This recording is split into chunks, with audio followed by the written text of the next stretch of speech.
నమస్తే, welcome to our channel. నేను సౌజన్య. భోగాపురంలో భూములకు సంబంధించి జవహర్ రెడ్డి గారి పేరు బాగా వినిపిస్తోంది.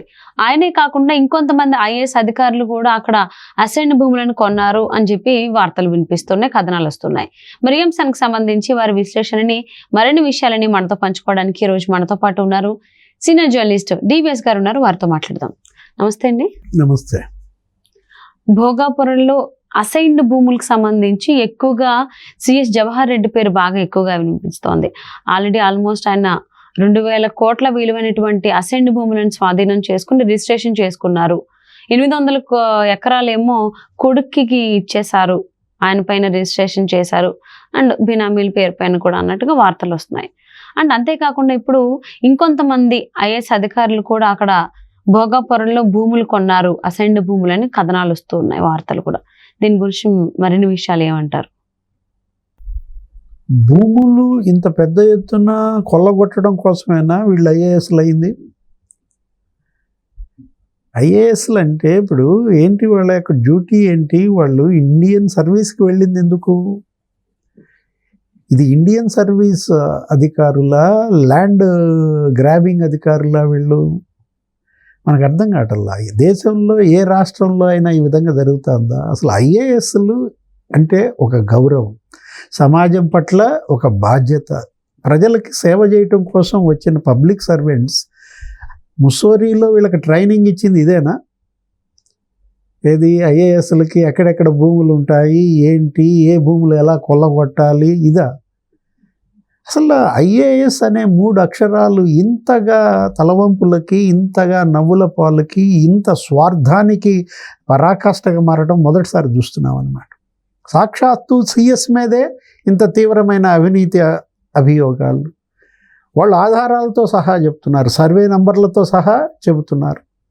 ఇప్పుడు జీవో 596 ఇవ్వబోయే ముందు 2-3 ఏళ్లుగా ఇదే జరిగిందని, వీటన్నిటికీ ప్రణాళికలు వేశారని, ఎక్కడెక్కడ అసైన్డ్ భూములు ఉన్నాయి, ఎంత పెద్ద ఎత్తున వాటిని స్వాహా చేయొచ్చు, వాటన్నిటి వివరాలు తీసుకున్న తర్వాతే ఈ జీవో ఇచ్చారని, జీవో ఇవ్వబోయే ముందే ఫ్రీ హోల్డ్ సర్టిఫికెట్లు ఆ రైతుల దగ్గర ఇచ్చినట్టుగా, వాళ్ళకేమో నామకే వస్తే భూములు ఇచ్చి ఆ అసైన్డ్ హోల్డర్స్కి వాళ్ళని భయపెట్టో, వాళ్ళని ప్రలోభపెట్టో ఆ భూములంతా కూడా వీళ్ళు లాగేసుకున్నారని.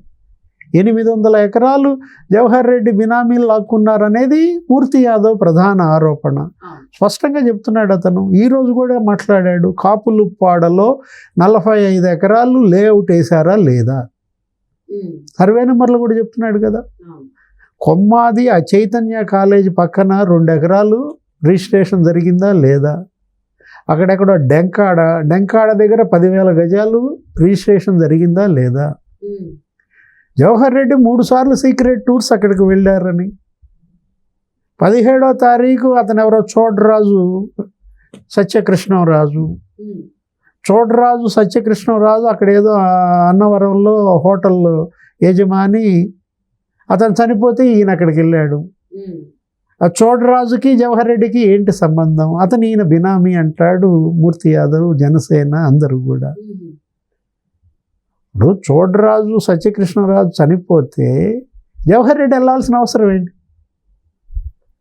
వాళ్ళంతా బాధల్లో ఉంటే వాళ్ళని వెంటనే ఈయనేదో వేధించి ల్యాండ్ సెటిల్మెంట్ల గురించి ఆ కుటుంబాన్ని వేధించినట్టుగా ఆ కుటుంబానికి రక్షణ కల్పించమని మూర్తి యాదవ్ డిమాండ్ చేస్తాడు. ఇప్పుడు ఇవి జరిగినాయా జరగలేదా? ఇప్పుడు గుడ్డగాల్చి ఏమీ ముఖం మీద వేయటం కాదు కదా. అతను వరుస పెట్టి చెప్తున్నాడు, కాపులుప్పాడ ఈ సర్వే నంబర్లో ఇంత 45 ఎకరాలు. ఇప్పుడు 436 కోట్ల విలువైన భూమి అంట 43 కోట్లకి ఎత్తేశారు. 436 కోట్ల విలువైన భూమి 43 కోట్లకి మీరు ఎలా? ఇవాళ ఒక జవహర్ రెడ్డే కాదు, మొత్తం ఐఏఎస్లంతా కూడా ఆ ప్రాంతంలో కొనుగోళ్లు చేసేసినట్టుగా. రాష్ట్రంలో అత్యధిక రెవెన్యూ వచ్చే ఒక శాఖ అంట. ఏ ప్రభుత్వ శాఖకి అధిక రెవెన్యూ వస్తుంది? మద్యమా అంటే విద్యుత్, కరెంటు ఛార్జీల, దేని ద్వారా? ఇప్పుడు ఆ శాఖలో ముఖ్య అధికారి 42 ఎకరాలు కొన్నాడంట. అంటే మధ్యలోనే ఎక్కువ డబ్బులు వచ్చాయి, ఆదాయం ఎక్కువ వచ్చింది ఆంధ్రప్రదేశ్కి అని టాక్. తెలుసుకోవాలా, అది ప్రభుత్వం విచారించాలా. అదేంటి బెవరేజెస్ కార్పొరేషన్ ఆయన కొన్నాడా, వెంకటరెడ్డి ఎవరో ఉంటారు, లేదు ఆ ఇంధన శాఖ ఆయన కొన్నాడా. 42 ఎకరాలు ఒక సీనియర్ ఐఏఎస్ కొన్నాడంటే ఎవరెవరు ఐఏఎస్లు ఆ ప్రాంతంలో కొన్నారు? అక్కడ ఆనందపురం, పద్మనాభం, అక్కడ ఆ పూసపాటి రేగ, భోగాపురం చుట్టుపక్కల మొత్తం అంతా కూడా, అటు విశాఖలో 3 జిల్లాలో 3 మండలాలు, విజయనగరం జిల్లాలో 2 మండలాల్లో ఐఏఎస్లు కొన్న భూములు ఎంత? వాటిపైన విచారణకి సిద్ధమా? వీటన్నిటిపైన సిబిఐ విచారణ జరిపించమని డిమాండ్ చేస్తున్నాయి విపక్షాలు. తెలుగుదేశం, జనసేన, బీజేపీ. కేంద్రం ఇంత పెద్ద ఎత్తున ఇక్కడ ల్యాండ్ స్కామ్స్ జరుగుతుంటే ఉపేక్షించకూడదు. దీనిపైన రేపొద్దున హైకోర్టులో పిల్లేయచ్చు ఎవరో ఒకళ్ళు. హైకోర్టే ఆదేశిస్తుందన్నమాట ఏమని, సిబిఐ ఎంక్వైరీకి. మనం చూసాం గతంలో ఇలాంటి అవినీతి కుంభకోణాలు అనేకం వచ్చినప్పుడు కోర్టే ఆదేశాలు ఇచ్చింది సిబిఐకి. జగన్మోహన్ రెడ్డిది కూడా అదే కదా.